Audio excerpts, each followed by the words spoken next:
Thursday, July 17th. Welcome back to Damon Bruce Plus. That is our good friend Sam Batesh of Thinking Out Loud with Siciliano and Sam, and it's always good to see you, brother. We do this on a Thursday. We get going live around 11 a.m. West Coast time, 2 o'clock East Coast time, co-streaming on both channels. Yes. Good to see you, brother. It is so good to see you, Damon. And I can't even tell you what Thursdays have become. I told you TGI Thursday. Thank God it's Thursday is just the new thing in my life. And it is here because of you. And I'm so excited about what we have today because there's some legit Niners news. Those that watch the ESPYs, we do have thoughts on that as well, for sure. And I'm going to get just a hair of a Phillies take off my chest based on Kyle Schwarber. That just the tiny, you just got to give me 90 seconds on that at some point, and that's it. But look at it this way: Schwarber went to Indiana. You can have it. He's a Hoosier. You're allowed to do that. I'm a big Schwarber guy. I'm glad he had such a good night this week. It was a good night for the All-Star game. I thought that. I didn't love everything, but I liked a lot more than I usually do, and we'll get into all of that. But we'll save it for the end of the show because if we started with that, no one would be watching. To get more people watching, all we're going to do is ask you to hit like and subscribe right now. Do it on both channels. It helps the live stream and the algorithm push us out to the good people. If you would, please, thank you so much. Hitting like and subscribe. And thank you so much to Ike's as always. Let me tell you, I don't know what you're doing for lunch today, but you'd be crazy if you didn't do it with Ike's, especially if an Ike's is around you. They're opening up a new spot in San Diego this month. It grows, baby. You can find an Ike's anywhere.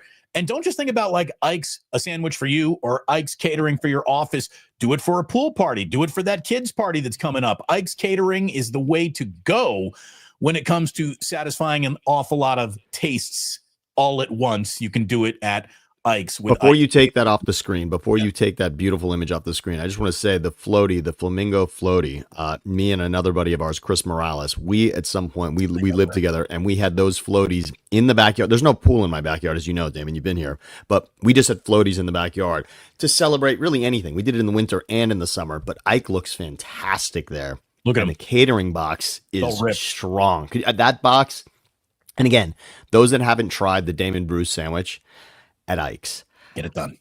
The reason I'm saying this is because we've all had, roast beef turkey sandwich. It's just, it's rare that you can say a sandwich is a combination of items you haven't tried in your life yet. And you did it, Damon. You guys got in a lab and came up with something that is just, no one has had that. You can't get that sandwich other places. I mean, you could, you'd have to explain what to do, but it's exciting when you get to, at this point in your life, taste something you've never tried or thought of before, and it's fucking delicious. Let my experience being a fat boy work for you. I mean, let's put what I know to work for you. That's the gift that Ike's and I are giving you. So go ahead, check out the Dirty Sauce, check out Ike's Catering, and make sure you sign up for that Love Rewards program. Now, this is where I would also tell you we're brought to you by the Dubliner, and the little logo goes up there, but I am the Dubliner's logo today. I'm rocking the T-shirt. Dubliner, West Portal, get it done. Great Guinness, great bar. Everything you want in a proper bar is waiting for you at the Dubliner, West Portal. Say hi to Kenny. Say hi to John. They love hearing that the Plus sent you. I love them hearing that. They are going to be sponsors of the channel for the rest of the year through football season. And make sure you watch some Niners games at the Dubliner this year. I think the Valkyries are playing again soon. Warriors will be back at it before you know it. Second half baseball before you know it. Do it at the Dubliner, and we will hopefully see you there soon. But the good news, and Sammy, it's the news that every 49ers fan is talking about today, is when it comes to will I see you there, the answer is yes. For second-round pick Alfred Collins. Alfred Collins last night signed a 4-year, $10.3 million rookie deal with $9 million in guaranteed money, and that's what got the deal done. He is the big body that they're going to need to do something in the middle of this defense for that wide nine to really work. So it's good that this is done. I'm surprised it took so long, Sam, when you see that, it was a 4-year, $10 million deal with $9 million guaranteed. Like, that's NFL chump change. Like, that's tipping an Uber driver in the NFL. I'm really surprised that they had to go to the mattresses for that. There's a lot of slotted in cash when it comes to the draft. And let's go back and remind people the names we want to talk about when we're looking at the draft. There's really 3 names that you can point to. that really solidify what happens to draft picks now and why it's different. Those names really are Sam Bradford and Jamarcus Russell. And the reason I'm saying that is Bradford, I believe, is the last number one draft pick to get not guaranteed, but to get a contract that was on par with other starting quarterbacks. The last bonus baby, yes, if you will. So you got bonus for being that top pick, and that money, it wasn't necessarily that Bradford didn't live up to it. It was more because Jamarcus Russell got that amount of money that people then said, okay, we can't be doing this. Bradford was the last. Bradford had a fine career. Shocking. Never went to a playoff game, by the way. Never, Bradford, which is weird. I mean, as a backup, yes, but never as a starter. So that money wasn't there after Bradford. So then they sort of slotted in based on where you were in certain rungs within the draft of where you are. So this Alfred Collins thing is really interesting. And as you said, confounding because the money should sort of just line up with other guys around him. But I will say, and maybe we can thank Deshaun Watson for this, guaranteed. We can thank Deshaun for something.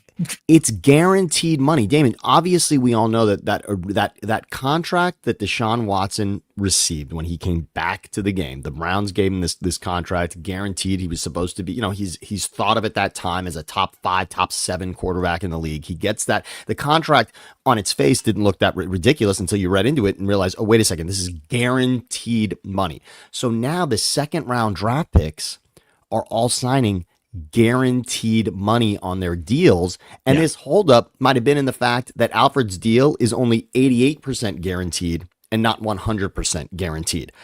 I don't know how in the world does an agent figure out that you've got leverage at this point in your career? I like you, I'm stunned that this was even a story that we have to now say, oh, it's done. Alfred Collins is done. Like that's what we were all waiting for. It is a little weird. And look, precedent matters. If you want to know why you got off light in that courtroom, well, what was the precedent? Have you ever been in a courtroom before? Have you ever been arrested for this before? Are you a good citizen? Precedent matters. And that's what's going on here. CBS Sports explained it all in a paragraph.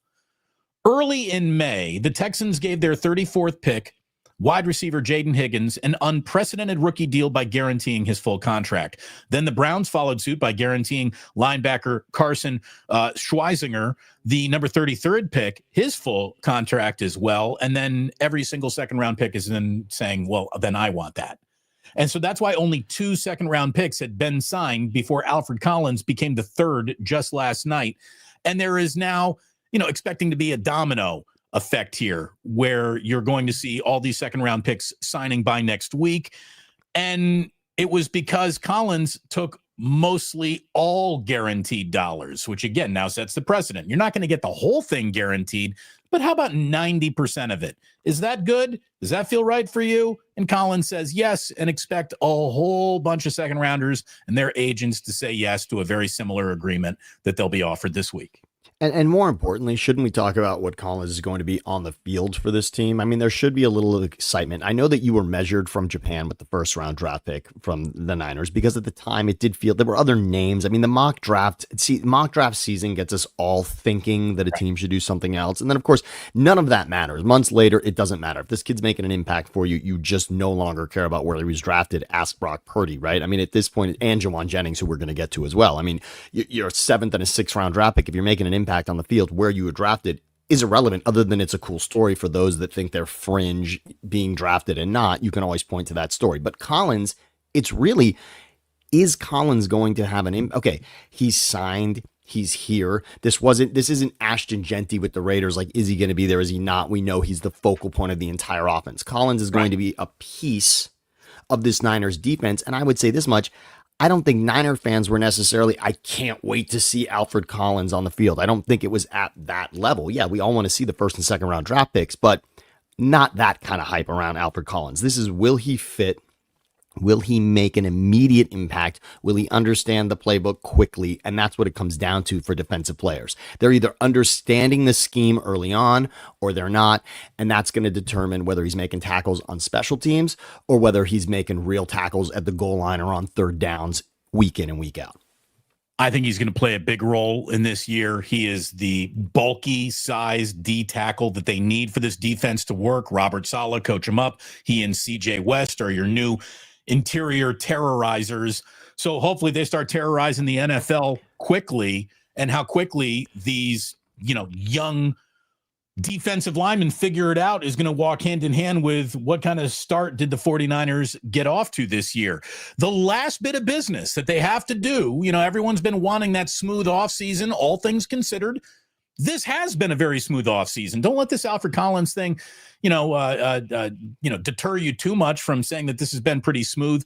Jawan Jennings is the last piece now. And to call what he's requested a trade demand, I think it's just the wrong way to frame this. And that's the way it's a little bit been framed since Jump Street.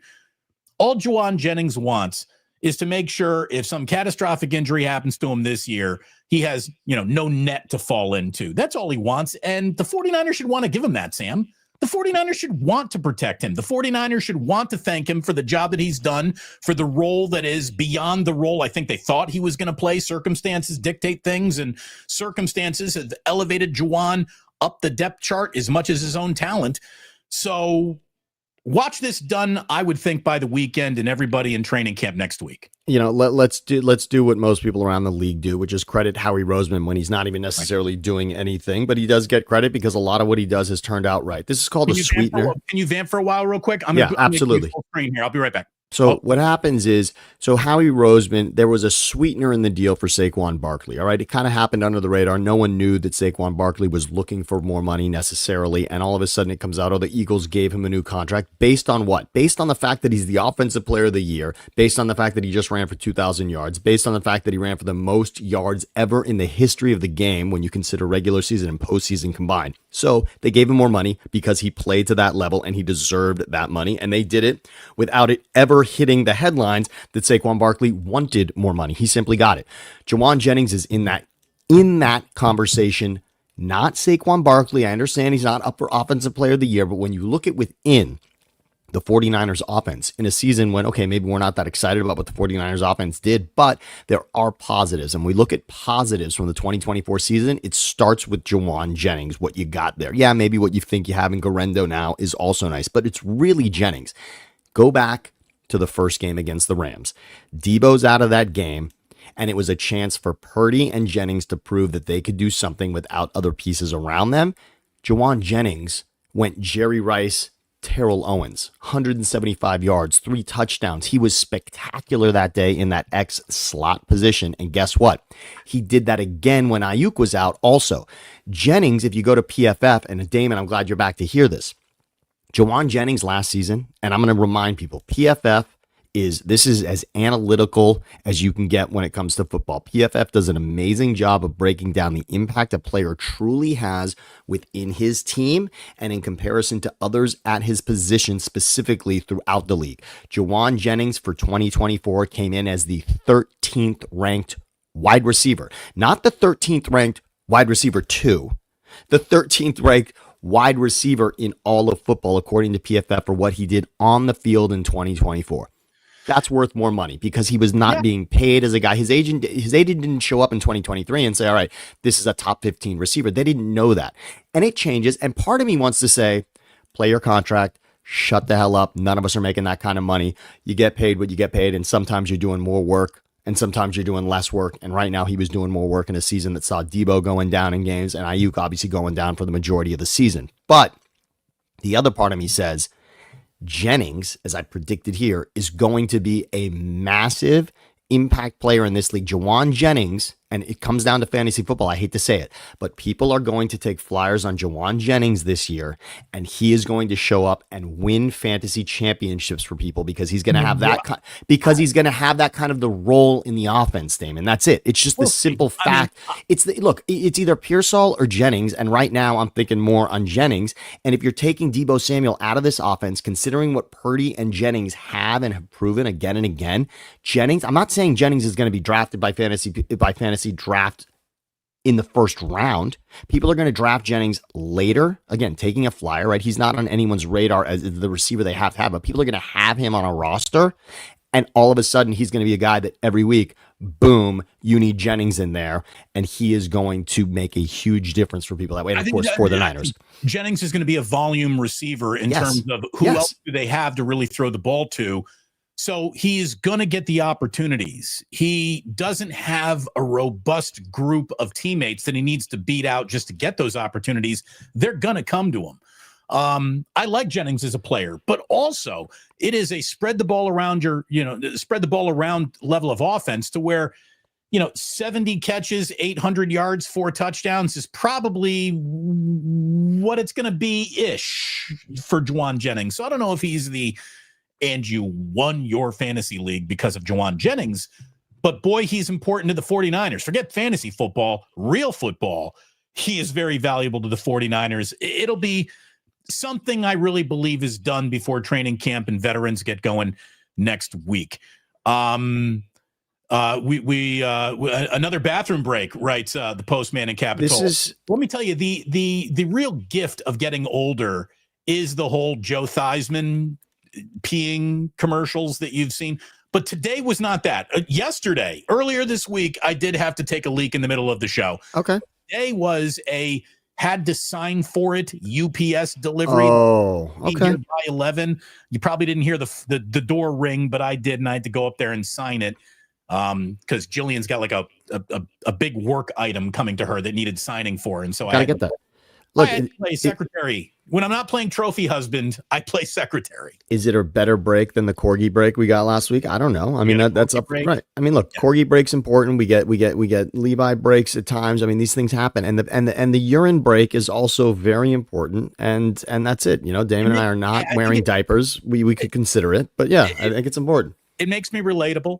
Everybody's got to pee. Everybody, If you haven't listened to the poo poo song, we could make it the pee pee song, and it does. Everybody has to go pee pee. It's very true, Damon. It's what we do here as fathers, and of course, becoming a father means we're older, and that's what we got to do. But Damon, I like Jawan Jennings because I like when players are above their head. If you were just to ask anyone on the street, do you want an overrated player or an underrated player? Obviously, a player who is rated, either drafted or by his team, not seen as somebody, and then breaks out as somebody you can count on. That matters. And Purdy and Jennings are cut from the same cloth in that way. Neither were supposed to be significant pieces of this offense. Those are guys you're taking a flyer on late in the draft. And here they are now as significant pieces of Shanahan's offense. I like the story of them doing it together. And frankly, I like Debo more than you like Debo. I thought Debo was that nickname. I thought he was the bully of the offense. Not quite Draymond Green level, but just I thought he identified the ferocity of that offense. And without him, I think you lose a little of that. He is expendable, period, because of Jawan Jennings, what he did in 2024. What Jawan Jennings did in games without Ayuk and without Debo is why Debo's not here. It is that confidence that allows you to make that trade. All systems go. I mean, ready, set, go. Here we are. Football officially begins next week when training camp opens. I know I'm going to be down there. I think we'll be back tomorrow with a wake up. Yours truly and Kruger will be going at it. And then next week, we'll be filing from Santa Clara, and it's officially underway. I saw some over-unders, Sammy, that I thought were kind of interesting because spicy. I really think that the entirety of the 49ers season can be wrapped up in the same answer to the simple question, did Christian McCaffrey have a good year? If Christian McCaffrey has a really good year, I think the 49ers are right back in the playoffs. If Christian McCaffrey doesn't have a good year, is hurt again, something goes wrong, well, then good luck with everything. That's how important he really is. His over-under props are coming in, and basically the question is, in Las Vegas, do you think Christian McCaffrey's about to have 1,000 rushing yards? His over-under is 999.5 rushing yards. I'd take the over there on McCaffrey. I'll take the over. Not much over that, but I would take the over on McCaffrey. 7.5 rushing touchdowns. That over better hit of all of these props. That's got to hit the over for the 49ers to do something.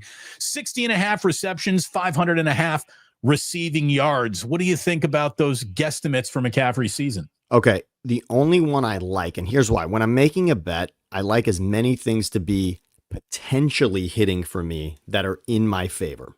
So by that, what I mean is when you're taking rushing yards, McCaffrey could still have a spectacular season and you would lose your bet because he ends up with more receiving yards than you expected. So the totality of it, right? In other words, you need him to get to 1,000 yards rushing. He ends up with a 1,500 yard combined season and only 900 were rushing. And now you lose your bet. So I hate that when you technically sort of win because you're basically saying this player is going to be healthy. This player is going to be a special part of the offense. He is, and yet you lose your bet. I don't like that. I'm not hedging my bet. I would just rather touchdowns is what I like. If he's a significant part of this offense, touching the ball and getting in the end zone, which like you said, healthy, he does that.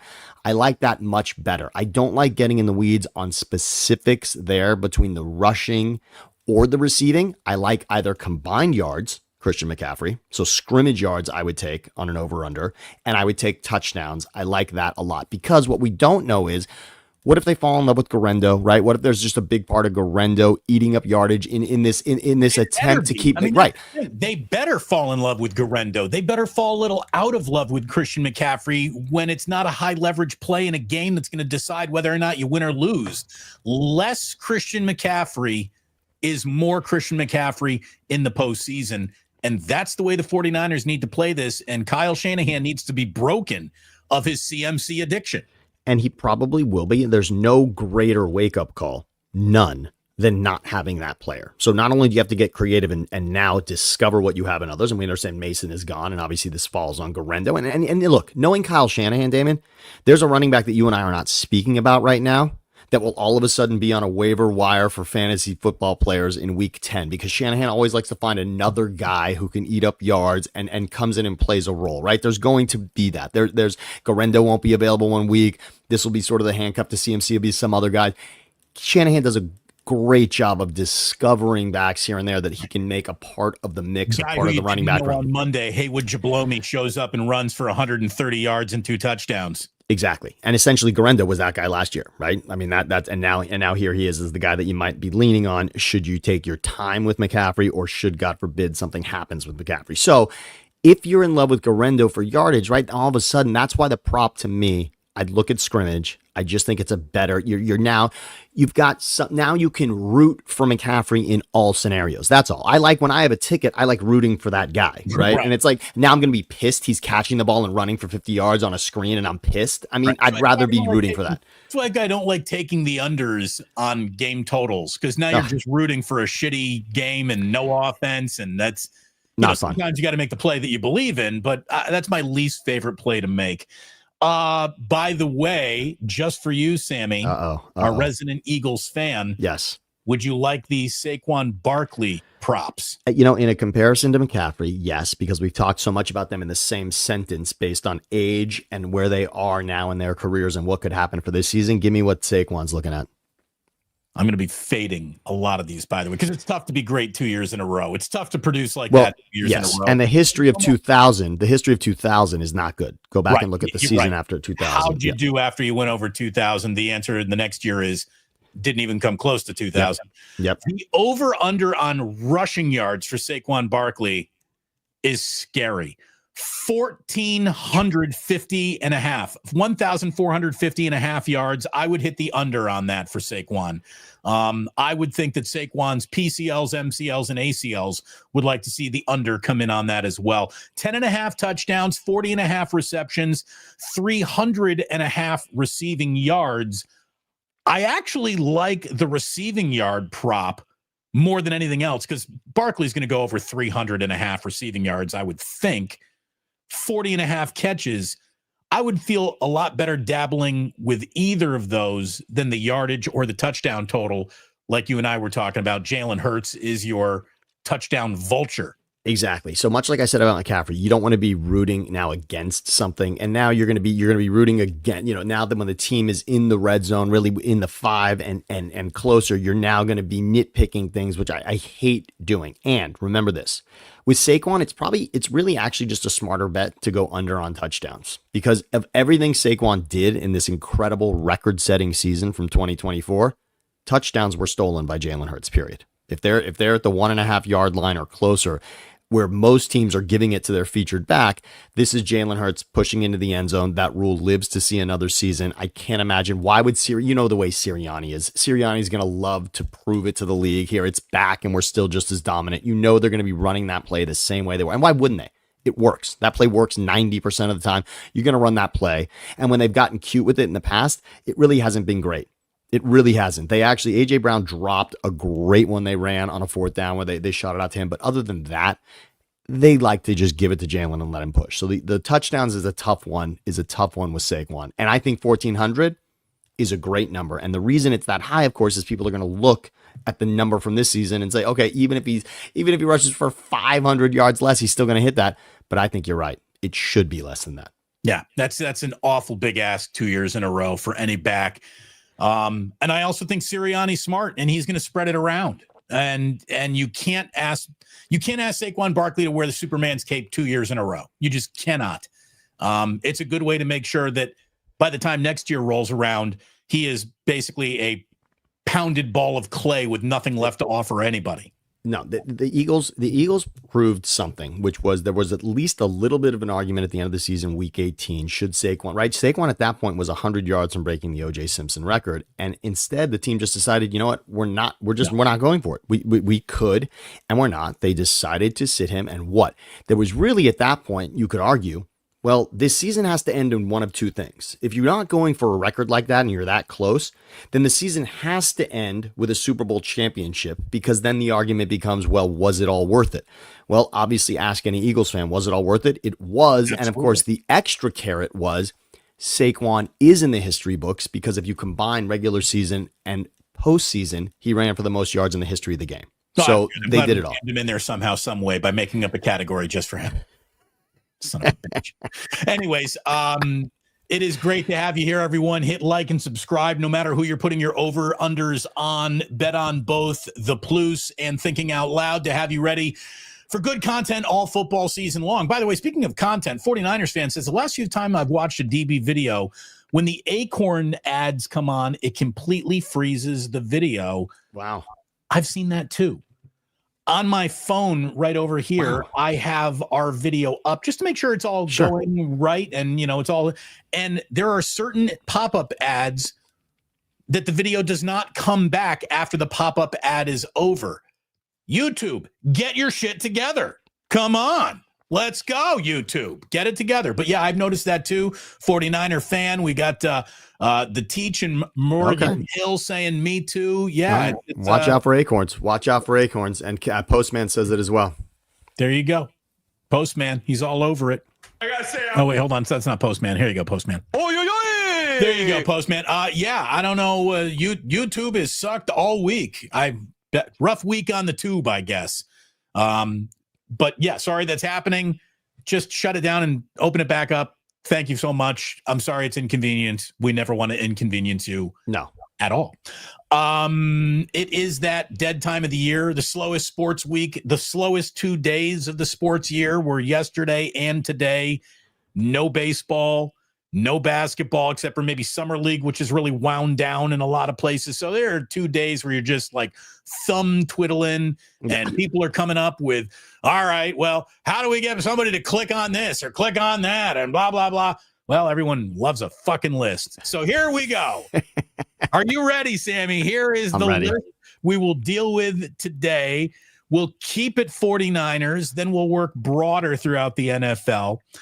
But the question was asked, who is the best 49er team since 2000, over the last 25 years, without obviously a Super Bowl title? Who is the best 49ers team? I want to explain one other part of this quickly. Okay. So Bill Barnwell at ESPN, he actually ranked the top 25 teams overall in the NFL since 2000. And then, of course, once you and I saw that, this got us deep down a Niners rabbit hole. But please explain where this goes, because Niner fans are not going to want to hear this name that's about to come out of your mouth, because the player this season is most remembered for is known well in Chicago also. But yeah, it's not. It's this season ended. I would argue this was the most disappointing. Well, there's not a lot of teams, right? There's not a lot of teams on this list that didn't win a Super Bowl. Right. And this is right. one. And by the way, yeah, didn't even play in the Super Bowl. So this is an interesting the 2011 49ers, the Kyle Williams fumble. That name. That team, that was a 13-3 football team that probably could have, should have, would have if they did it, but Kyle fucking Williams fumbles. And, the very next year, the 2012 team reaches the Super Bowl, but loses to the Ravens, right? So different quarterback. And this is where you wanted to have a soliloquy about Colin Kaepernick. So you go right ahead. And then I'll tell you why you're probably wrong about that. Okay, so for any of these teams, look at the entire list, and there's an honorable mention on this. It's a great job by Barnwell. If you haven't, just type in top 25 NFL teams and take a look. It's a fascinating trip down memory lane. Okay, but for any of these teams, most of the teams on this list, you could almost ask who's been our best quarterback over the course of the 25 years, right? And for the Niners, it is, because the Niners have had spectacular, I will say it, spectacular teams with Alex Smith. They've had spectacular teams with Colin Kaepernick. They've had spectacular teams with Jimmy Garoppolo, and they've had spectacular teams with Brock Purdy. Is that fair to say? Yes. I don't think I'm missing anybody there. Apologies to CJ Beathard, right? Yeah. I mean, I just think sorry, Nick Mullins, you didn't make the list, but otherwise you were right. Yes. Okay. So that's it. And those were teams that you could have said at any point in the season, yeah, that team could win the Super Bowl.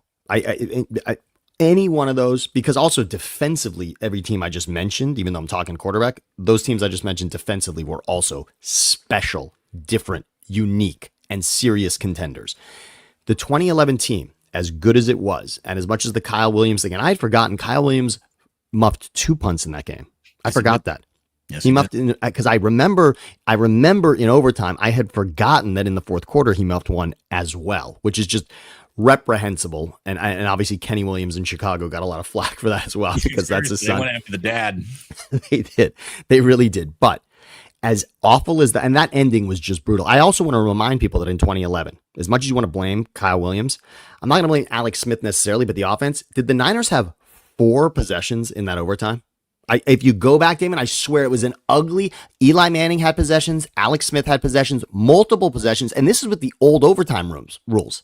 All you have to do is kick a field goal, and neither team, I'm telling you right now, it was a brutal overtime. It was awful. And neither team could move the ball and do anything in overtime. And I remember, because I was rooting hard for the Niners in that game. Obviously, an Eagles fan, didn't want to see the Giants go into the NFC Championship there. That was awful, but it happened. So that is your Alex Smith team of note. I will say this. Watching the Niners, the most fluid the Niners ever looked is with Colin Kaepernick as their quarterback. The most confident, if you go back as a Niner fan and ask yourself, the most confident you were in an offense watching the Niners play game in and game out, were the height of Colin Kaepernick's career on the field. We don't have to talk about off the field. On the field, Colin Kaepernick, those teams, what he could do. It was before the league had made the adjustment to him and learn he is a one-read quarterback who is going to just take off the minute he's uncomfortable. For a minute there, though, a one-read quarterback who could run like the wind gave the 49ers a wrinkle that they never quite had like that before. And for a 12-game run over 2 seasons, Kaepernick was pretty special there, including eliminating the Packers twice in record-setting games, in performances against the Packers, record-setting quarterback performances, back-to-back seasons against the Packers. Kaepernick was the answer to Aaron Rodgers. He was the thorn in the side of those Packers teams. Kaepernick in that Super Bowl run. So I'm just going to say, click the clock 1 year forward. The 2011 team was very good, and I like what Barnwell said to explain it. But it is clear and obvious to me that the 2012 team, when the lights go out in the Super Bowl, to come back in that game, again, you're talking about, to the combination of Jim Harbaugh and Colin Kaepernick, I just thought was as good and as confident as this team ever was. And to be, what were they, on the 4-yard line there with 4 chances to take the lead? First down, it was a run with the Michael James, and then it went Kaepernick, Crabtree, incomplete, corner of the end zone. Kaepernick, Crabtree, corner of the end zone, incomplete. 4th down, Kaepernick, Crabtree, corner of the end zone, incomplete. and that's as close as they got in a game Gore where they didn't touch stormed the back. ball. Frank Gore didn't touch the ball with the Super Bowl on the line and goal to go. Oh, it should still keep Jim Harbaugh up at night. That should haunt him to his dying day. And think about and remember this, Damon. Not only obviously which a Super Bowl loss would stay with you forever. Thanksgiving dinner, his brother beat him in that game. I mean, he's up against his brother in the Super Bowl in a game that looks over when Jacoby Jones takes the second half kickoff all the way back. Then the lights go out. They come back. Kaepernick was excellent in that game, and Crabtree was very good in that game, but they could not get him the ball when it mattered most. And that was Flacco obviously making all of his money and betting on himself, and it worked out great for him. But that's the team. I'm just going to say I want to circle that team. Forget about Garoppolo being up against Mahomes. Okay. And I hope you take Purdy now. I imagine you will, but I'm just going to say, I'm going with the team that lost the Super Bowl to the Ravens, or excuse me, to the Chiefs the second time. Look, that was Christian McCaffrey at the absolute height of his powers. That was, a very good defense. That was the most Pro Bowlers in all of football on one team at a time. You still had Kyle Shanahan in the people still believe he can get it done phase of his, hoping that he will get it done. Like, I think it was last Super Bowl, the 2023 team that didn't win that Super Bowl was the best of the 49ers team since 2000 in my mind. But look, the one team that I think would give him the biggest problem would be the 2011-2012 49ers, which, were banging heads and heads with the Seattle Seahawks for all those years where, Harbaugh and Pete Carroll had the best rivalry in really the entire NFL. Now, another list that is out there for you to click on today are the NFL best coach, worst coach list that's out there right now. Without even clicking on it, I came up with my answers for this list, and what do you know? That. They exactly corresponded with what the list said, because basically what we're talking about is who has done it that you believe in and who has yet to prove themselves. That's what we're really talking about here. To me, the best coach in football remains Andy Reid. Yes. It's still Andy Reid. I know that the Chiefs didn't win last year's Super Bowl. The correct answer is Andy Reid right now. I really believe that. I'll say that Nick Sirianni deserves a spot in this conversation. He's certainly the new guy in the conversation. But for one Super Bowl win, I don't even know if he's in the conversation, but that's the gravity that Super Bowls pull. So he's in the conversation. I think that Kyle Shanahan, it's easy to roll your eyes when you hear his name now, but he's the old guy who still hasn't won it all, but he is a state-of-the-art coach in this league. I really believe it. I think John Harbaugh is criminally underrated year after year. We talk about Mike Tomlin being underrated. Dude, Harbaugh is more underrated.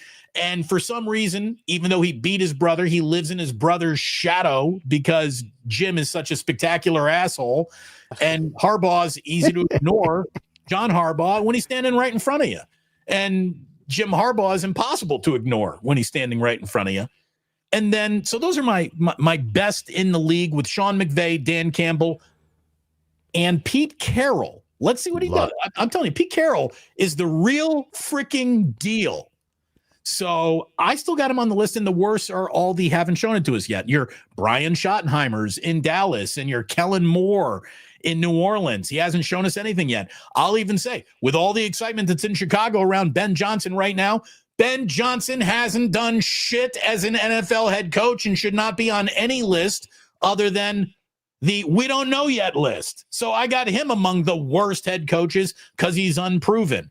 Liam Cohn of the Jaguars. We don't know you yet. Sorry, buddy. You were Mike McDaniel, but you look like you do slightly less cocaine than Mike down in Miami. And by the way, a really rough story. Liam Cohen, if you go back and do yourself a favor, Google Liam Cohen gets job with Jags. The history of what happened there in Tampa. Liam Cohen was trying to get a raise with Tampa at the same time he was negotiating with Jacksonville. It rubbed everyone in Tampa the wrong way. It was really, it's an exercise in burning a bridge. If you want to go back and read what Liam Cohen did. So he'll have a lot to prove, and it's nice. He'll get to play Tampa as well. So that'll be an interesting one. But this list is fun because it also reminds you, just a great reminder of coaches that you didn't even realize have head coaching jobs heading into this season. Kellen Moore's winning the Super Bowl with the Eagles as the offensive coordinator. Okay, he's with the Saints now. For those that wanted McCarthy out in Dallas, all right, well, who is it? Oh, it's Schottenheimer's son that's now coaching the Cowboys. That's interesting. It's great to go back and look at that. The coach that's getting the most heat this offseason, if you want to Google something else, Google Dolphins culture.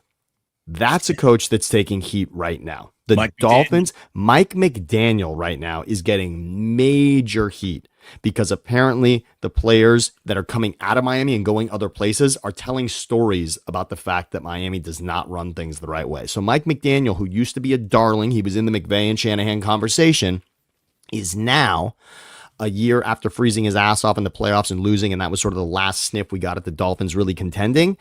It's beginning that's beginning to turn. That milk is beginning to sour in Miami potentially. So I know people are not high on him, but I want you to share the screen right now, Damon, because this is the Coach of the Year odds, and I just find this so amazing. First of all, you just went on a brilliant rip about Ben Johnson. Hasn't done anything yet, right? Correct. He is leading the list of Coach of the Year. I believe that's plus 650. Still good money. I mean, a favorite amongst a list, but still when you're choosing against the field, it wouldn't be bad money to throw it at somebody here. But to your point, Jim Harbaugh's on there as third. I'm going to click through here. You said Andy Reid, Sirianni, John Harbaugh were the names you talked about as the coaches that we believe in most, right? And I'm not going to split hairs and argue with that. I think you're right on. If you ask any fan of this league, if their team lost their head coach tomorrow, who would they want? They're all going to say Andy Reid. I think if you ask any fan legitimately, if your coach was gone, who would you want? They're going to say Andy Reid without question. I will click. This is the beginning of the list. Ben Johnson, Vrabel, Jim Harbaugh, Liam Cohen, Aaron Glenn, Dave Canales, Pete Carroll, who you mentioned, and Sean Payton. That's who you can put money on. Those are the favorites in Vegas.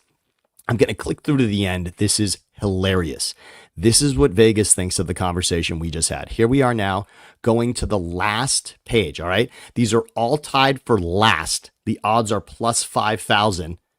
Andy Reid, Nick Sirianni, and Sean McDermott are plus 5,000. Well, I'll tell you why, though. This is all about perception and how we go about choosing coaches of the year. When you're assumed to have a juggernaut of a team, you're not going to get coach of the year consideration unless you're 16-1 or 17-0.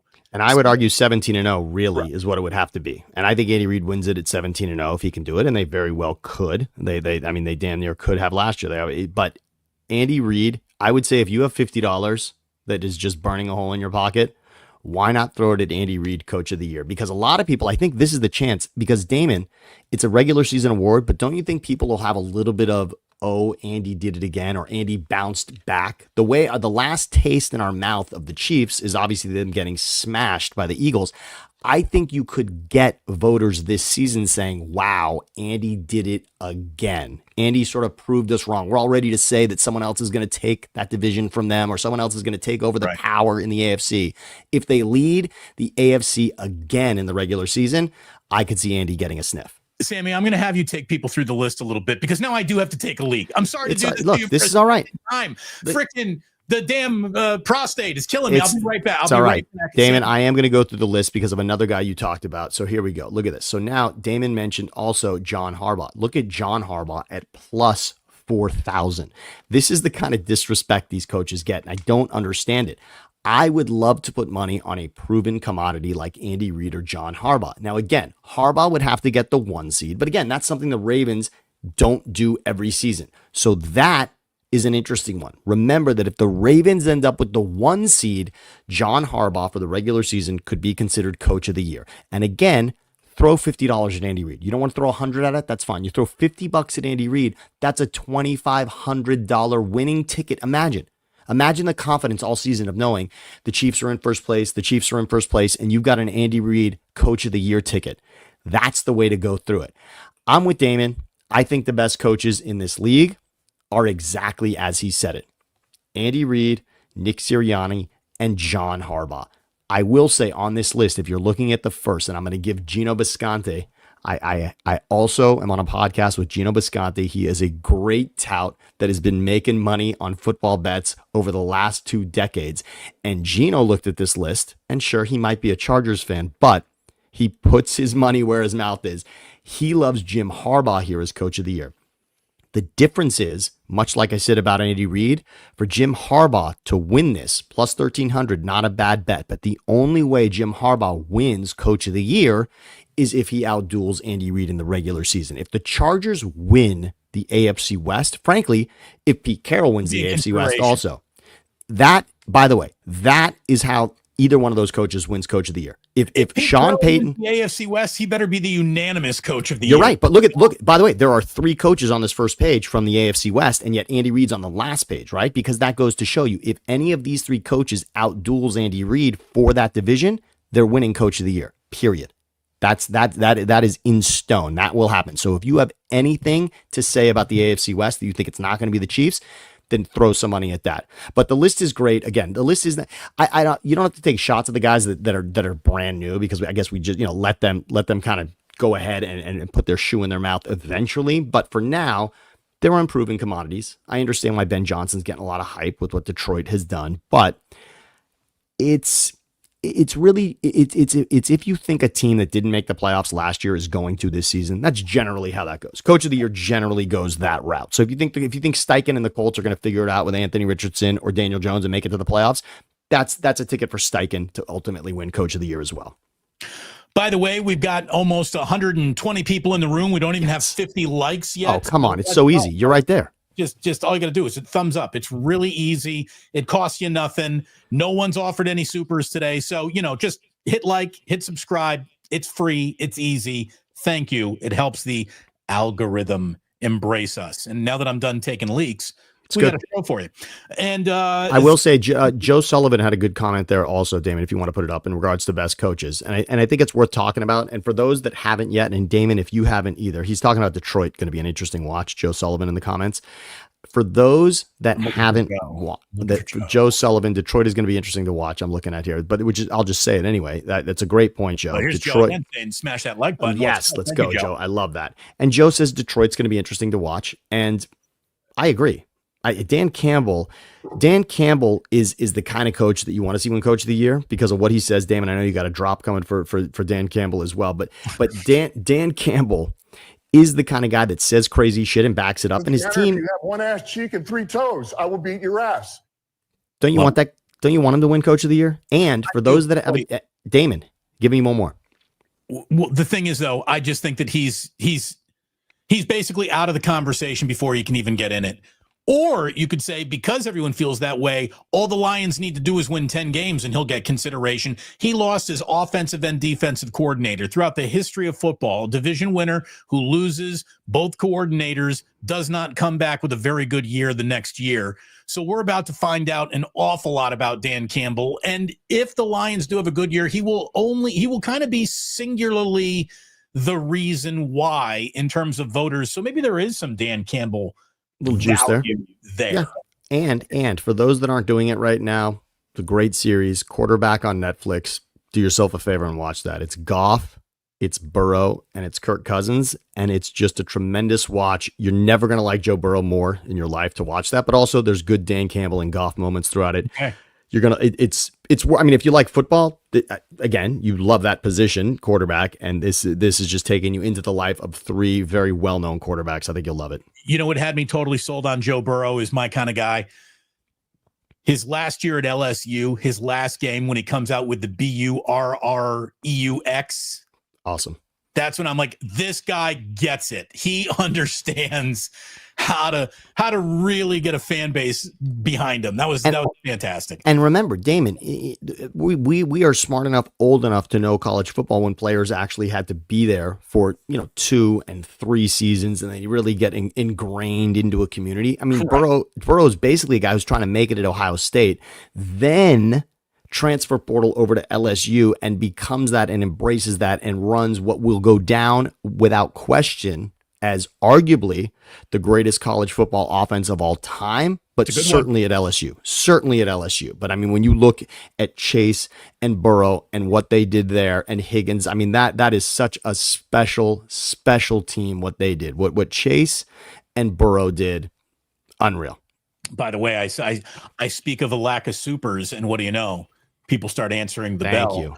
Thank you. Ernberg, oh, Mr. Positivity. Kyle will never win a Super Bowl with a loser quarterback like Brock Purdy. Huge Niner fan, Joseph Ernberg, constantly rooting for the demise of his own team and franchise. He's an interesting case. Joe Sullivan, smash the like button. Yes. Love Sammy on the show. So do we indeed. And hot take, Detroit comes in last place. Tommy? Wow. I'll tell you, I think they got enough talent to prevent a last place finish. But if the Bears really do exceed, if Green Bay does not fall off at all, and if Minnesota doesn't have an extreme fall off because they're trying to figure out the post Sam Darnold era, yeah, I mean, that's out there. It's there. I just think you're putting a lot on JJ McCarthy. You're putting a lot on JJ and Caleb Williams to say last place for Detroit. Although the injuries sustained and the lack of the coordinators, I mean, if the injury bug hits them the way that it did this season, on top of losing the coordinators, not out of the question. Not out of the question. I mean, look, the Niners. Who had the Niners in last place coming into last season? I mean, these things do happen. By the way, Joseph says Joe Burrow's O-line failed him in that Super Bowl too. Joe Burrow's offensive line doesn't do anything but fail him. I saw a Warren Sharp breakdown of Joe Burrow, who he is against the blitz, not against the blitz, who he is under pressure, not under pressure. There are basically no Joe Burrow not under pressure stats to even look at. That's how under pressure he is at all times, and he still delivers one of the best, most accurate, beautifully thrown balls in the league. In pure quarterbacking talent, there may not be a more talented quarterback than Joe Burrow. That includes Mahomes. I'm with you on that. And of course, remember, head to head, Burrow is one of the few quarterbacks that can say, I've beaten Mahomes more times than I've lost to Mahomes. There's not a long list of players that can do that, including in the postseason, which is remarkable. But Burrow, Mahomes, Lamar, Josh Allen, I like to say that they're just 1 through 4, 4 through 1, however you want to slot them. I don't even care. Those are just the 4 quarterbacks of merit. The only knock on Burrow, though, I will admit, because people knock Lamar for not winning in the playoffs, but you got to, again, I'm a Sixers fan, so injuries play a part when you have a conversation about somebody, Joel Embiid. Joe Burrow has been injured. He joked at the award show this season. Comeback Player of the Year is not something you want to be nominated for twice in your career at this point. Right? I mean, that basically says last year was not great. And for him, it doesn't mean not great. It was injured. Injured twice at this point in his career. Again, not his fault. And again, what the comment just said, right? His O-line has let him down. And that Super Bowl run, Aaron Donald pointing at, now I got a ring. Yes, Aaron Donald got to Burrow. That was a big difference in that game. There was also a late penalty against the Bengals, which I hated in that game. But regardless, Burrow with a little help. And again, watch quarterback. Again, you want to love Burrow. And speaking of the fact that his offensive line lets him down and his defense let him down like crazy last season. You know what Burrow said on that show, which you'll all love? He said, I don't yell at anyone on the sideline. And here's why. Because eventually I'm going to fuck up. Right. And what point does that make to everybody else? And do I want somebody yelling at me? I don't.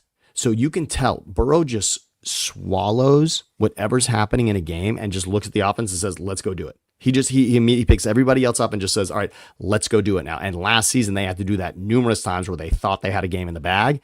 And the defense was, look at their defense was historically bad last season. So they had to come back and pull it out again and again and again. And he's the guy for that. Joseph again coming in. Go Niners, but fuck Kyle and Brock, a pair of losers. Joseph, I don't. What? Come on. Okay, wait. Can we identify what losing is? Right. These guys go to Super Bowls. Losing Super Bowls doesn't mean you're a loser. They are really good at what they do. And what you're saying is you like blue skies, but you hate sunshine. You are going to be the most miserable person in the world, Joseph. And look at it this way. If the Niners do ever win with these two guys, you can't celebrate a second of it. Because you're on the record against it the whole time. So what are you doing, dude? I mean, it's fair. It's the dumbest way to be a fan there possibly is. It seriously is. The term is fair weather, and it's awful. I can't even imagine what you would want. I mean, if you could swap those two guys out right now, who would you want? I mean, I understand if you say Andy Reid and Patrick Mahomes, I get it, that's fine. But there's not combos outside of that. In fact, there's another great list. We'll probably end up doing it next week, Damon. The best triplets in the league offensively right now, and the Niners they're on that list. I think they're right outside of the top 10 on that. But you could argue. I mean, Purdy, McCaffrey, and Ayuk is great. And I think if you didn't make it triplets and you threw head coach in there, the Niners, from an offensive standpoint, when you look at the players at those positions, the Niners are set up for the next 10 years to keep this dominance. 10 years is a long time. But look, for any team to have continuity from one year to the next, head coach, quarterback are pieces that can't be revolving and moving around an awful lot. And hopefully the Niners, they got both those positions parked on the right guys for the foreseeable future. I know that Brock's got a lot more time to prove himself than Kyle does at this point. But Sure. In another way, I think they're also very much linked to each other. So, and by the way, what Kyle has proven on a positive side, what Kyle has proven to do with offenses, with quarterbacks, and with running games, remember that. Don't say, oh, Kyle Shanahan's known for the 28-3 loss to the Patriots as the coordinator in Atlanta with Dan I've Quinn. never seen an offensive coordinator catch more heat for a blown lead when the defensive coordinator, the head coach, their names have never been attached to that Super Bowl loss. It's literally as if Kyle Shanahan was the only one in a Falcons uniform that day that lost that game. It is the biggest bullshit revisionist history ever applied to a coach. I have never seen any coordinator receive praise or condemnation for winning a Super Bowl or losing a Super Bowl other than Buddy Ryan winning in 85 and Kyle Shanahan blowing 28-3. It's insane. And Dan Quinn's getting incredible praise right now for what's happening in Washington, and nobody is bringing up the idea that he was actually the head coach in that. Quinn was the coach of that Falcons team. It's not even brought up. That was Kyle Shanahan's fault. And by the way, Falcons fans don't even say that. Niners fans say that, which is really, really weird. And Joe Sullivan says, who does Joe want to coach and quarterback? Yeah. I'll tell you the answer. He wants his memories of Bill Walsh and Joe Montana to live forever. That's what he wants. It's fair. Nobody's more nostalgic and euphoric than I am, and I can understand that and appreciate that. And as an Eagles fan, it's not a long history of winning Super Bowl, so it's sort of like a Foles, Peterson, Sirianni, Hurts conversation. But it's okay to want both things, but you do have to remake it. To think that Doug Peterson, Nick Foles, Carson Wentz, none of that had to do with a Super Bowl that they won 7 years later is incredible. There's a statue of two guys that have nothing to do with what happened when they went to the Super Bowl in 2022 and won it in 2024. And we're used, right? I mean, look, when Kansas City's going back, it's the same two guys. When New England was going back, it's the same two guys. And yet the Eagles remade it, and now you're going to have to hope that the Niners can remake it. And we went over the best teams in the history of the Niners when you look at 2000 to 2025. And yeah, Harbaugh and Kaepernick tried to bring it back again and again, could only get there once. You got to love the fact that Shanahan has been there twice now. This has to feel right. Says, I'm not old enough to remember watching them. So you mean you're like angry about everything millennial douche? Like Joseph, the only credence I got was I figured you were some stubborn old man. The fact that you're this cynical at a young age means you were raised wrong. You have no right to demand anything as a 49. If you can't remember Joe Montana and Jerry Rice playing, what the fuck are you measuring anything against? And I would say this much, and I have a friend who does this. He basically chooses the best team and becomes a fan of that team. And that's fine. Ernberg. Become a Chiefs fan. Because, by the way, if you are a Chiefs fan, and all of us would say that in the current version of this game in the NFL, the team you would want to be a fan of to be smiling more Sundays than not would be the Chiefs. And right now, the Chiefs are miserable with what happened last season. They're miserable about it. They think Kelsey should retire. They think it's time for someone else to win the AFC West. They're pissed that Andy Reid didn't prepare them better to do anything other than stop Barkley in that Super Bowl. They are beside themselves upset. Did you see the one host in Kansas City who decided to try to crucify Patrick Mahomes for not being ripped? Patrick Mahomes wasn't terribly out of shape. He just wasn't peak ripped in season. He's got his 8 extra pounds on his dad bod, and there was this host in Kansas City, which basically says, oh, this guy's a freaking embarrassment to the organization. Like, what are you fucking talking about? I'm sorry. I'm sorry. Out loud. Patrick Mahomes is an embarrassment to the Chiefs organization. Patrick Mahomes is literally more important than Arrowhead Stadium to your organization. What are you talking about?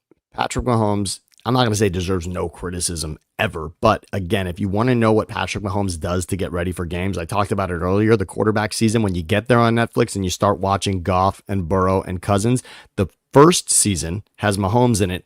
Watch the way Mahomes twerks and tweaks his body with his trainer to be able to make, when he's throwing off balance throws, it's because he has practiced what his body will have to do to balance and make that throw, twisting with somebody on him while he's making that throw.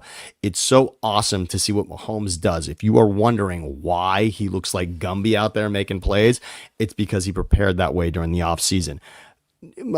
I'm sorry, we're not even having this conversation. We're not questioning Patrick Mahomes. We're just not in the business of that. We kind of go over this ground almost every week when we talk about it. You totally reject he wasn't very good, but for 1 year when he won a title or won an MVP, right? When he was the best player in the league. Yeah. Right. Yeah. But you take that 1 year away, what is his career? That's ridiculous. You take the Declaration of Independence away, what is America? Come on, you can't take away the finest moment of someone's career to try to reevaluate it. I hate that conversation. I hate how people try to have that conversation. Another conversation that I completely hate is when it comes to football, which is the ultimate team sport, and you could say, well, basketball is kind of an ultimate team sport. It's like improvisational jazz. Yeah, but Miles Davis can change your quartet quickly all by himself. Yeah. Where football doesn't really work like that. I saw an article about, I don't know why this is back up in. I think Brady was talking about it, Kraft or something. Maybe Bill Belichick or Jordan Hudson said something about it. I don't know. But the conversation is who gets credit for the Patriots dynasty. Is it Brady? Is it Kraft? Is it Belichick? How about this? It's kind of all of them. What are we talking about?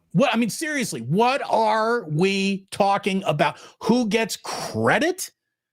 All of them do. Wouldn't you say the owner, the coach, and the quarterback are always playing important roles on a football team? Like this to me is I also want to discuss the word credit. All right. So if you're ever in an argument with someone and they say, "Oh, you just want the credit," they're telling you that you're wrong to want the credit, right? Oh, you just want the credit. First of all, they're misusing the word. What they mean in that argument is, oh, you just want the praise. And I can understand that, right? In other words, you want to thank you, right? Or you want someone to pat you on the back. That's what they're suggesting, that you want the praise for something. And by the way, for something that you've done, right? This is someone having an argument to say, oh, you want the credit. Right. But what they mean to say is you want the praise, because if you're wearing the ring, why do you need any? And guess what? That's my point. My point is the credit is that you actually did it. Think about a credit report. No one's telling you, congratulations, your credit is this. It's just that when you go to buy something, the company says, all right, we're going to let you buy it because we trust you. That's the credit. So all three of those guys get the fucking credit. They have the credit. But I will say this, because sports is a scoreboard. I do dissect the Belichick Brady thing because the Tampa year happened. The Belichick Brady thing is you at least can say, if we're putting on a Post-it note, pros, cons, or votes for each guy, what Brady did in Tampa with Bruce Arians to turn that thing around, to bring Gronk in, and to take a Jameis Winston-led team the next season to winning the Super Bowl and smashing Mahomes. Not that Brady was on the defensive side, but you get my point. Yes. And Belichick is dealing with Cam Newton and then taking Mac Jones to get smashed in the first round by the Bills the next season. We can say that at that point, you begin to say, oh, maybe Brady a little over Belichick.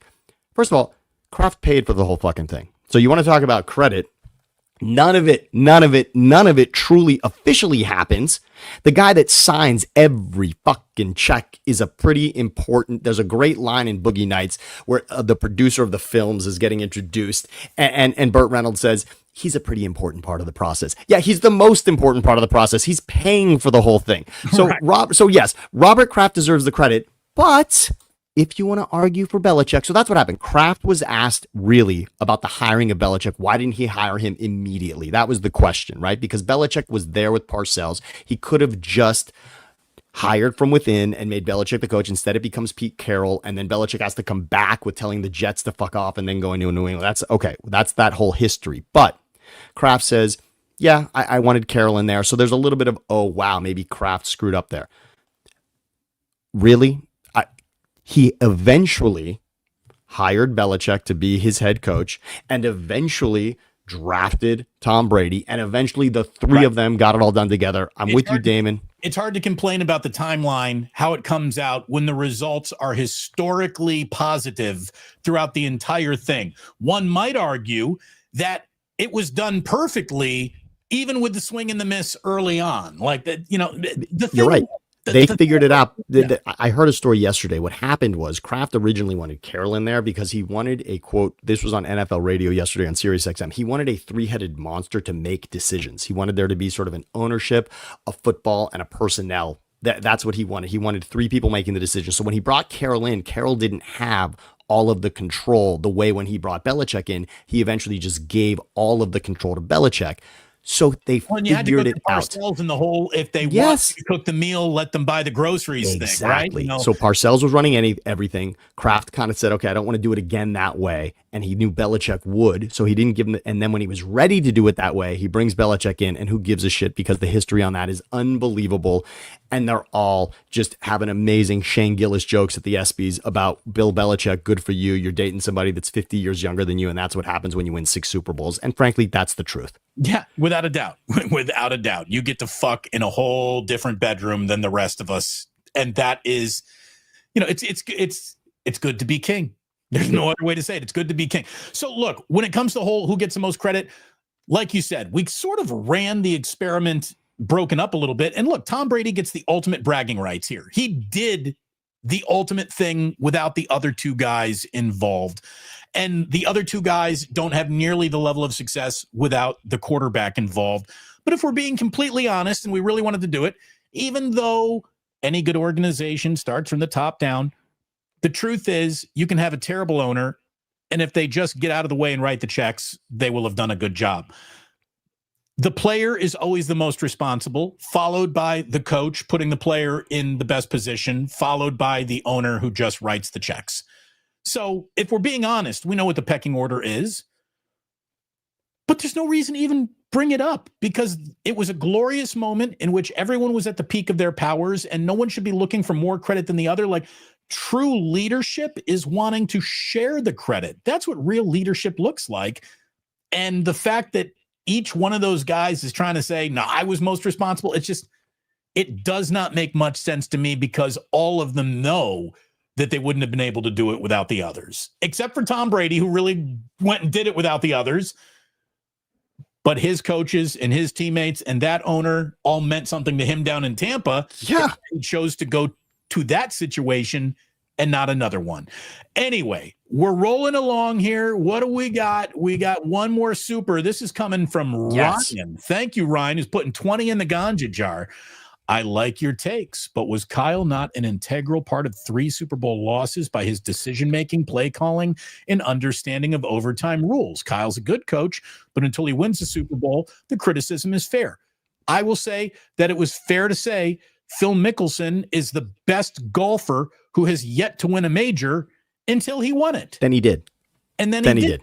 Peyton Manning had this moniker against him. By the way, for those that follow NASCAR at all, Jimmy Johnson, who won back-to-back NASCAR Cups, whatever the fuck they call them. But bottom line is Jimmy Johnson couldn't win the big race and then became the greatest, most historic winner in NASCAR. It does happen. You got to break through and have that moment. It's clearly just what does happen. Was Kyle part of a bad overtime? Yes, he was. Okay. Did Kyle miss Emmanuel Sanders the way that Jimmy Garoppolo did? I'm not going to put that on Kyle. I'm also going to not put it on Kyle that Richard Sherman got dusted by Tyreek Hill on a 3rd and Super Bowl, which was bad. And I'm not putting 28-3 blown. No. Guy who was in charge of the 28-3. Look at it this way. Everything was going at the point of up to 28-3. And then did the defense blow it, or did the offense blow it? No. And again, Edelman makes an amazing play. By the way, also Julio Jones has an amazing catch in that game. By the way, yeah, I'm going to go take a leak right now, too. Watch this, Damon. Okay, I can do it, too. I can do it, too. Knock it off. You go ahead. Have a great leak, Sammy. Have a great one. But it is ridiculous how much blame everyone wants to put on Shanahan. And then the minute that if they do win it, people will be like, they did it in spite of Shanahan. He had nothing to do with it. Like, this guy's seasons continue to end in NFC title games. That's a pretty good point of failure to be working from. It's something that I wouldn't walk away from unless I was forced to. And that's why he is still the head coach of the 49ers. Last year was uninspiring the whole way through. I'll agree with you. It really was. But people need to seriously, calm down on who's responsible for all this failure. Football is hard. The number one guy complaining that the 49ers have not won it all yet is the same dude that hits reset on every game of Madden the first time he throws an interception. All the time. I think that this is a team that is worthy of running it back. Not just completely running it back with no change. There has been extreme change around the 49ers, and it was change that they needed. They had to get more of a middle class and a younger group of players in, and they've done that. Let's see where this year goes. He is back, boys. Look at that. I mean, the fact that you and I can do that together, and that we each can do that is really a testament, not only to this amazing friendship and partnership, but it really, I mean, that's like a symbiotic thing. That's almost like, when women sort of end up on the cycle together, Damon. I knew you had to pee before you had to pee. I really did. I looked at it. I was like, oh, Emmy's about to get up here, isn't he? It's going to happen. That was great. I only want to say one thing, by the way, to this whole conversation about Shanahan and the Niners. I just want to remind people that you really have to be careful what you wish for. And these teams, ask Aaron Rodgers if he'd rather be with Matt LaFleur right now. Just imagine where you are and what happens. Grass is greener. What we all want to remember the way things were years ago. And again, I want to know, you know what? It comes down to Ernberg, because he's the one that comes and fires at you with this constantly. I really do want to know from Ernberg, what was his favorite 49ers team? We had the conversation, right? Because he's not going to go back to Walsh and Montana and Young, right? If we say since 2000, what is Ernberg's favorite team? Because it's a great conversation, because none of those teams won a Super Bowl. Many were spectacular and are written in the history books for the decades, the 2.5 decades we've had since 2000. What is your favorite Niners team there? I want to know that from Ernberg, because that'll help us understand what isn't happening here with Shanahan and Purdy. By the way, I just ran into the pop-up ad that freezes. There it is. The acorn. Acorn. Yeah, I just had to reset that. Sorry to anyone who's going through that. And all I can tell you is get your shit together, YouTube. By the way, Joseph Ernberg does come in with another super saying, what do they need to add to That's a better conversation this year? What they need is health. With health, the 49ers, I believe, are a playoff team this year. So they already have it. The question is, will they lose it? I hope they don't. I really think if they're healthy, they're a playoff team. Ernberg answered. I think Ernberg answered, by the way, if you want to grab it. Ernberg answered here. My favorite team was 2022, right when Brock started and ran the table. They were a Super Bowl team, better than the 2003 team, in my opinion. And after 2003, the last season, they are cooked. But Brock is cooked? Do you want to now reset Brock? You got to get rid of him? You just said you got excited when he ran the table. Then leave it up there. 2022. This is the greatest endorsement of Brock Purdy all time, because because this says that you feel you're a Super Bowl team if not for Hassan Reddick taking off Brock Purdy's shoulder and arm, which is what happened. So again, there's two things I want to make a point about. Number one, you're saying, much like Debo, that is a different game and a different outcome. Now, remember, the Chiefs were next, so you don't just get a ring for winning that game against the Eagles either. But you got to take on the Chiefs, and maybe if you're saying that team was ready and stacked, that's because Purdy, you're saying, was the quarterback and was the difference that Josh Johnson could not do anything in that NFC Championship, or Christian McCaffrey playing quarterback, which he had to at one point.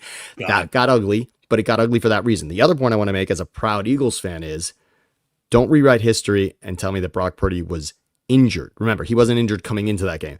The Eagles' historic defense that season, because that was a season when the Eagles, by the way, look at it, it's the most sacks any defense has ever had throughout a season, or maybe since they started keeping track, whatever you want to say. But either way, we have not heard Hassan Reddick's name since that moment. We haven't. No, we haven't. And yet Brock Purdy is the one that's laughing now, because since that moment, and by the way, give Purdy credit again for that.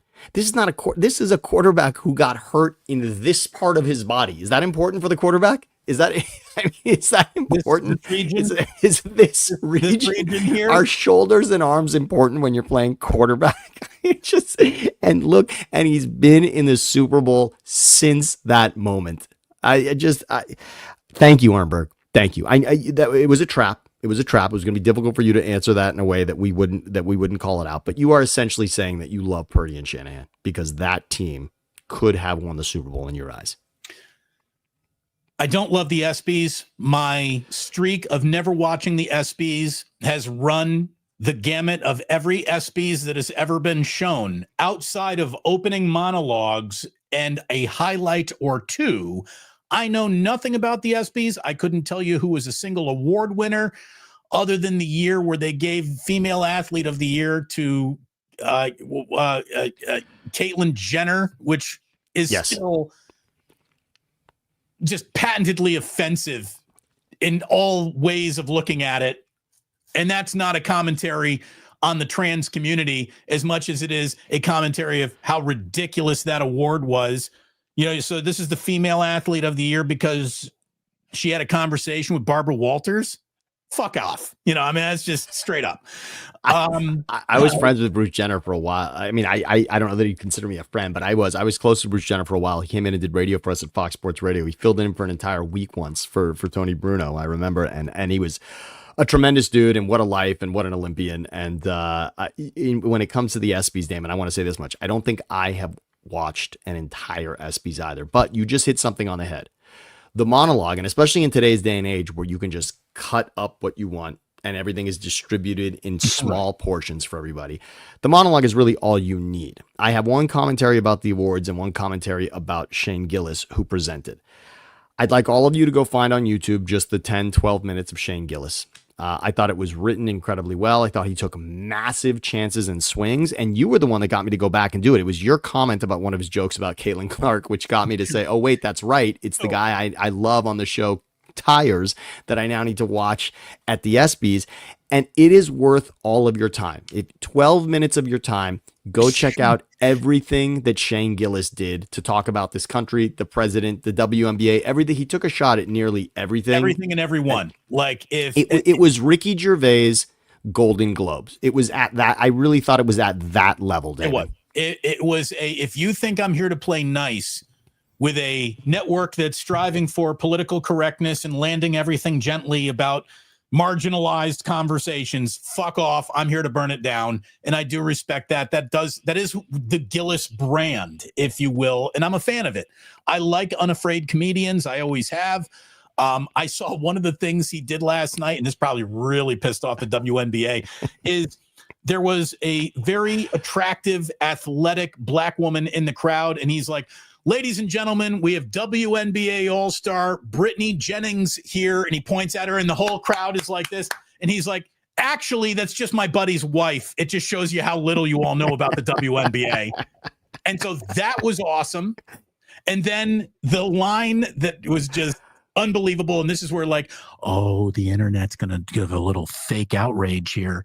Shane Gillis said, and I quote, when Caitlin Clark retires from the WNBA, she's going to work at a Waffle House so she can continue doing what she loves the most, fist fighting black women.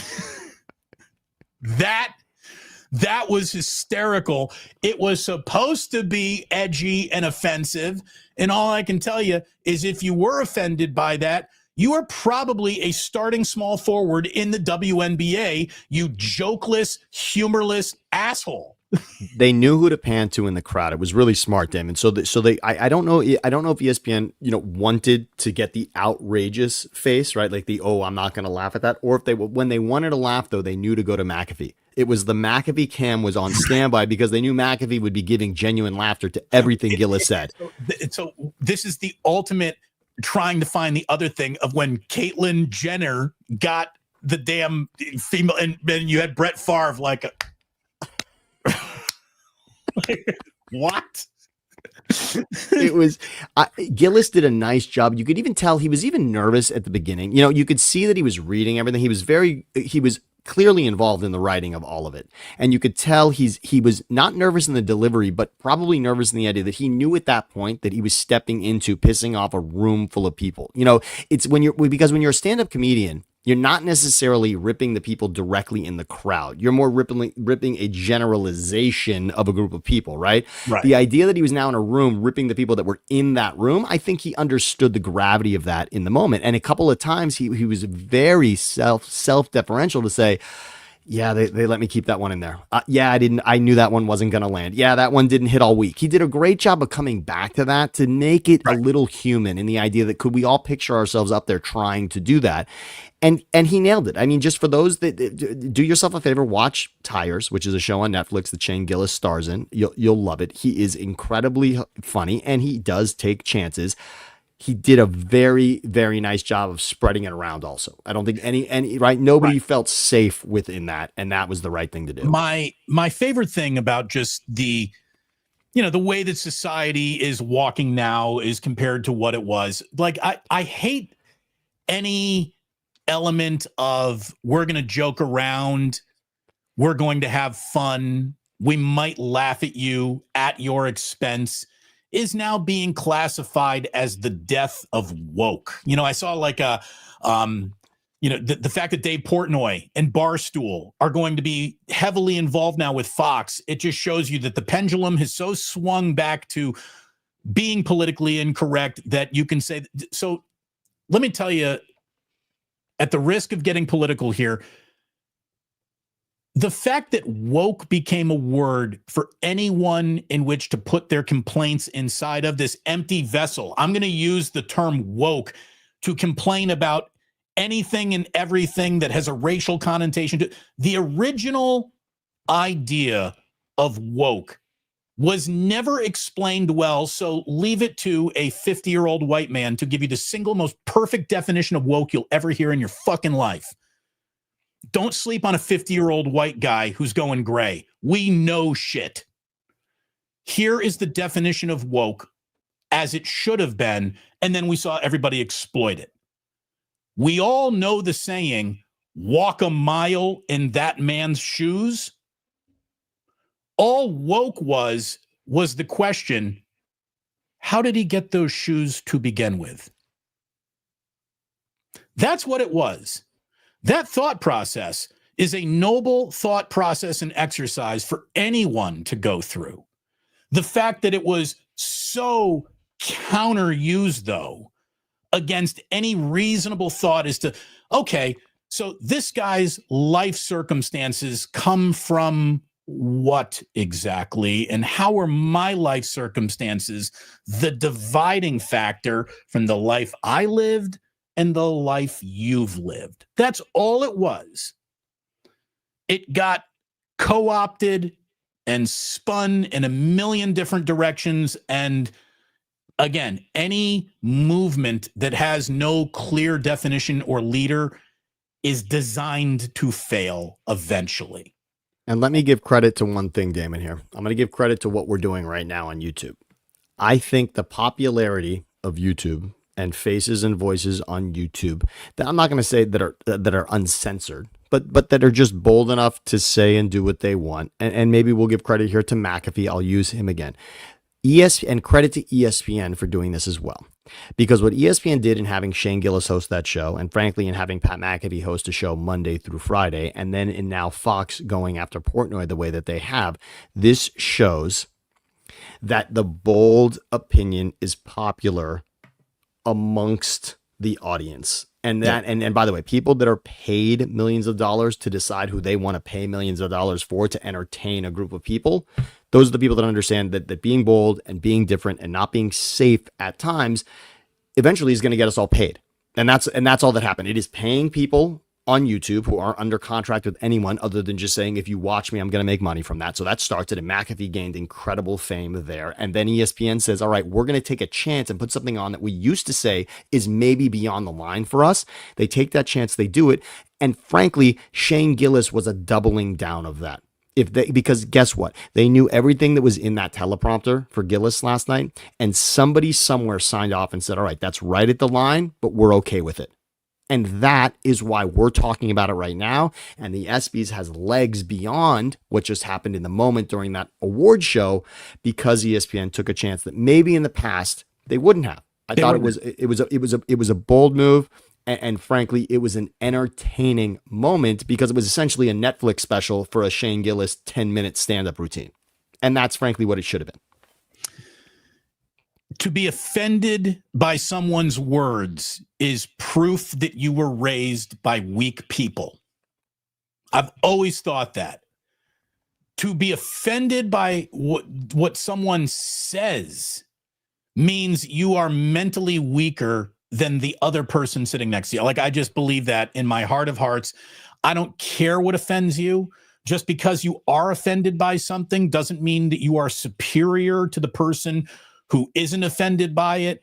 It's just all this bullshit virtue signaling. And I love that a guy like Ricky Gervais at the Golden Globes years ago, Shane Gillis at the ESPYs, comes out and tells everyone, all of your farts stink. Fuck all of you. I'm here to make fun of all of you. And I will say this about the WNBA. You know when you're going to be good in my book, WNBA, and not a minute before? When someone can give one of the women in your league the nickname the Big Dumper and nobody complains. Because there is a guy right now in the Seattle Mariners who has a nickname, the Big Dumper. He didn't ask for it. He didn't choose it. It was just given to him, and it works, and it's funny, and it's likable, and everyone likes it. Are we sexualizing Cal Rayleigh? Well, I don't think so. It's just kind of a joke. But you nickname a WNBA player with the Big Dumper, and there isn't like an emergency press conference and a cease and desist. If you did that to a woman in the WNBA, the entire league might go on protest. And speaking of the entire league going on protest, I just saw that Caitlin Clark is not going to be playing in your All-Star game. So let's see what those ratings are before you try to tell me what she doesn't mean to your league. I'm glad you brought up two things. Cal Raleigh and All-Star game. I just want to make my 90-second soliloquy. When you talk about people being outraged, I want to say that so much should be going right in your life. If you are complaining about a Major League Baseball All-Star game, if you are complaining about a Major League Baseball All-Star game MVP, everything in your life lines up beautifully. If that makes your priority list of things you have to actually be upset about, congratulations, your life is fucking perfect. All right. I hope that there are bigger problems in your life than the All-Star game MVP going to Kyle Schwarber. And let me just say this much. Will that All-Star game, Damon, be remembered for anything other than Kyle Schwarber going 3 for 3 on a home run derby at the end of the 9th inning? Will it in history, in 10 years, in 20 years, will we remember anything from that All-Star game other than Kyle Schwarber going 3 for 3, exhibition or not? So I love Schwarber, and that is what I will remember. But I'll also remember, how come we're having swing-offs and neither Aaron Judge nor Shohei Ohtani is being involved in that? That feels like a crime against everything that is, easy to understand. I loved the Henry Aaron tribute. I loved the Clayton Kershaw talking to John Smoltz moment from the mound. I really liked the fact that they let the teams wear their uniforms in the game. They got that right. I thought it was a good night for baseball. It would have been a better night for baseball had they just kept on playing baseball. I don't like the swing off. It's the first time it's ever happened. Well, it's the first time in the history of baseball that everybody involved in the sport has turned into a massive fucking pussy and won't let a guy go longer than, 2/3 of an inning in a goddamn All-Star game. Like, I work 2 innings if you're worried about running out of pitchers at the end of the night. I love that Kyle Schwarber of Philly stole the MVP from Pete Alonso, a Met. And if Pete Alonso wants to be upset with anybody about missing out on the MVP, I'll say 2 things. Number 1, the National League had a 6-0 lead that was given away. Credit to the American League and credit to Quan on the Guardians, who played hero for a moment, right? I mean, the San Francisco Giants pitching being right in the middle of another National League meltdown. That's great. That is perfect. I knew you'd get there. Also, I just want to remind everyone, Aaron Boone, don't give Aaron Boone shit. Damon, you just said it. Aaron Judge was not available, whether he was gone or there. And frankly, he was gone. And the guy I want to point to that should have been available for Aaron Boone is the guy you mentioned when we started this segment, big dumper Cal Raleigh. No matter how many showers he took after coming out of that game, he is not only leading the league in homers, he's the home run derby champion, and the game is going to be decided by a home run derby, and he is not telling Aaron Boone, you have to get me up here. That is ridiculous because Cal Raleigh was not gone. He was there. He was just showered, and everyone thought that he wouldn't be warm enough to hit. This guy's been put on this planet to do this one thing this year, and that was his moment to say, I am the home run derby champ, and I am the home run champ of this All-Star game, because in 10 years, when you ask people who won the home run derby for the All-Star weekend, you know what they're going to say? They're going to say Kyle Schwarber. Kyle Schwarber, it will be morphed in people's mind. They will remember that that was the home run derby of merit, and that is the moment, not Cal Raleigh winning on Monday night, but Kyle Schwarber winning it on Tuesday night. So that's the guy that should have been there. And just a reminder, Aaron Boone put Aranda up, who, by the way, hit a dart into the wall that would have tied the game. We were a foot away from that being not a conversation whatsoever. And guess who would have come up in the bottom of the swing off to win the whole thing and potentially win his MVP back? Pete Alonso. That would have been kind of cool also. But I love Schwarber, 3 for 3, Casey at the bat, Babe Ruth, and everything else. It was great. It was great. I just wish they would leave baseball alone. Stop changing the rules of the game or how a game ends. This is not, I don't want the NHL. I don't want a shootout at the end of a game. I don't want a ghost runner. Just keep playing and manage your roster better. Like, that's what I would like to see. Actual managerial decisions. By the way, how'd you like ABS balls and strikes? I thought it was quick and efficient. It's here to stay. Yeah, without it's question. Here to stay. It's here, considering that it was 3-0 overturning the wrong call. I think it's here to stay. You gotta like that, and it was quick. It was quick. And by the way, I've always said this, Damon. If you and I have the opportunity to see strike versus ball on my TV from my couch with my remote. Right. Shouldn't the umpire have that information?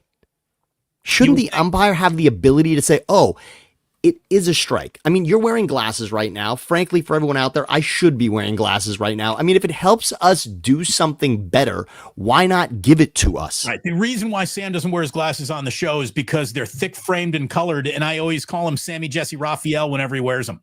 And there you go. All right, this is what I should look like. They should be red. This is what I'll get a red pair. I think I have a pink pair somewhere. But yes, if it makes us do something better, and frankly, if it's the difference between right and wrong, I mean, is tennis better with Hawkeye or not?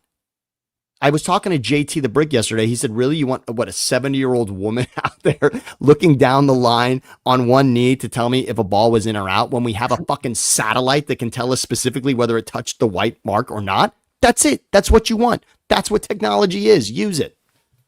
By the way, Joseph Erberg is about to work his way into your good graces here, Sammy. Sammy looks a little like Ryan Reynolds. Yes. Thank you for that. That is wow. I mean, Erberg, way to go full circle here. That was an amazing comeback. SF Indigo, a member now for 18 months. Thank you so much, SF Indigo. Wow.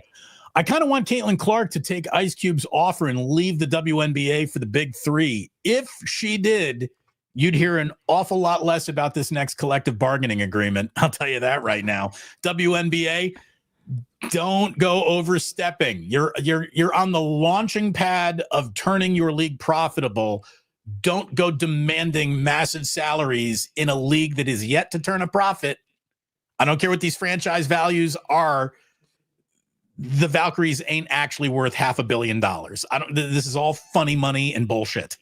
And look, and those 4 letters are coming out of your mouth, Damon, which means it's relevant. WNBA are 4 letters that you did not used to spew from your mouth, and you have, and that means it simply arrived. And with Shane Gillis, I would say 30% of those jokes were aimed at the WNBA, if not more, and that means that league has arrived, period. Right. I mean, it has, and this is their moment. If you want to know whether or not I like you, am I teasing you? Is the number one way to know. Because if I'm not teasing you, it means I'm not even thinking about you and I don't give a shit. There you go. Perfect. So, congratulations. Because we got jokes on you, WNBA, doesn't mean you are unloved. Quite the Although opposite. I will say the Reardon High School JV team could win the WNBA. There's no doubt in my mind. No doubt in my mind. Okay, anyway. I know you got to get running. You got to go get Levi's. That's true. We got some time. About a pair of jeans. We're talking about your son. So that means we have nothing left to do than frame today historically. Sammy, are you ready for today in history? And by the way, one more time before we do this, we just want to remind everybody we are brought to you by Ike's Sandwiches. You go ahead, you check out Ike's Catering for your next pool party, your next gathering. Don't just order a sandwich for yourself, order it for the entire office, for the entire party, for the entire backyard. Check out Ike's Catering. And again, no graphic needed. I am the graphic today. The Dubliner West Portal in San Francisco, the bar your mama told you about. It's just fantastic. Everything you'd need in a bar is just waiting for you at the Dubliner West Portal. Go tell Kenny and John that the Plus sent you. Are you ready for today in history, Sammy? I really am. And please, everybody, thank you for subscribing and liking at Thinking Out Loud, Siciliano and Sam, where you can catch all the content with me and Andrew Siciliano. We do a podcast on Apple Podcasts and Spotify as well. And you can catch all the content on the YouTube page at Thinking Out Loud, Siciliano and Sam. And thanks for being part of Damon Bruce Plus. This is an outstanding channel that is making waves in this medium. How many weeks away are we from Siciliano joining us? This is, in fact, I'm seeing him on Sunday. That's the rumor. So this should be exciting. He's back from an epic trip, by the way. I'll compare notes, Damon. He was in Japan as well, as I'm sure you saw on social media. Yep. Ask him if he ate the egg salad sandwich. I 1000% will. I will for sure. And yes, Damon will be with us. I imagine before the preseason starts, because his life gets crazy with the Browns once the preseason's here. But we'll get him in there before that. We got to get him in before NFL gets underway. Today in history, as always, we start with some happy birthdays. Happy birthday to the other woman, one of the ultimate other women in the history of other women. No, not Princess Di. We're talking about Camilla Parker Bowles. 78 years old. Everyone sort of said she's a horrible woman, but then, she really isn't. She just, had an open marriage and decided to fuck the future king of England. And he was really in love with her, not the woman that he married. And the royalties is a weird group of people. These things happen, Damon. These things happen. You want royalty. Here you go. Happy 73rd birthday to David Hasselhoff. The Hoff. I mean, whether it be Knight Rider or just running up and down the beach with that perfectly tanned body, just jiggling so little.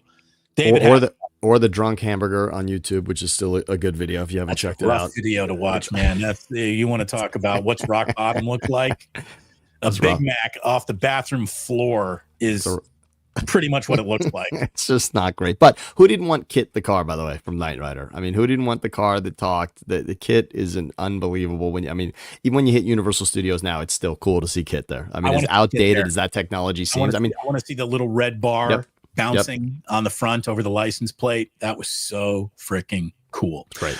Happy 20th birthday to Connor Bedard. How about that? Only 20, Sam. This guy's been in the NHL for 6 years now. Is that what I mean? So it's not quite, and it's probably it's 2.5, and it might be 3. But the fact that Connor Bedard will be the next name. Now, unfortunately, he has to be the next Connor that we'll talk about, not even just the next superstar, because Connor McDavid will be at the tip of our tongues for quite some time. But Connor Bedard has the chance to be the next Jonathan Taves in Chicago. Connor Bedard certainly can be that guy. He will probably bring a dynasty back to Chicago. He's no Greeny. That is for sure. That is for sure. But Connor McDavid will still set the tone in this league as long as he is here. Connor McDavid, as I've said many times, will be the next Wayne Gretzky. That will be Connor McDavid in that Edmonton jersey. Trust me, that's the guy coming after Gretzky's records. Wayne Gretzky was when Edmonton trades him because they realize they're not going to go any further. It's. I mean, look, I'm not going to not. If we're telling Ehrenberg to be okay with trips to the final, then we'll say that the Oilers back to back in the Stanley Cup Finals not bad either. They should be happy about that too. Okay, fair enough. Let's be consistent, everyone. When I put together today in history, there are days where I learn something that I did not know about before, and today's one of those days. Today, in 1838, Douglas Wrong-Way Corrigan entered aviation infamy and gained his nickname when he accidentally flew from New York to California, but went the wrong way and ended up in Ireland. And that's how you earn the name Dennis Wrong-Way Corrigan. I'm going to California. Oops, I'm in Ireland.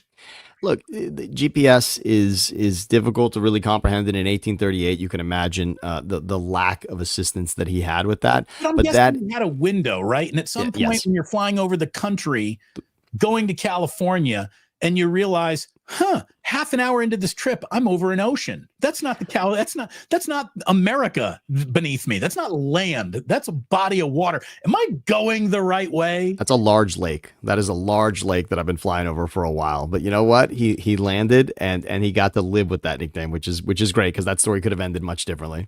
Well, and it says it's I am become death destroyer of words. It's not as strong as wrong hole. Wow.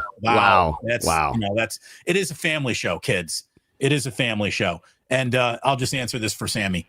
Yes. Oh, huge. Yeah. In fact, you can see a little bit of orange here through the crack, right? Is that Hextall jersey?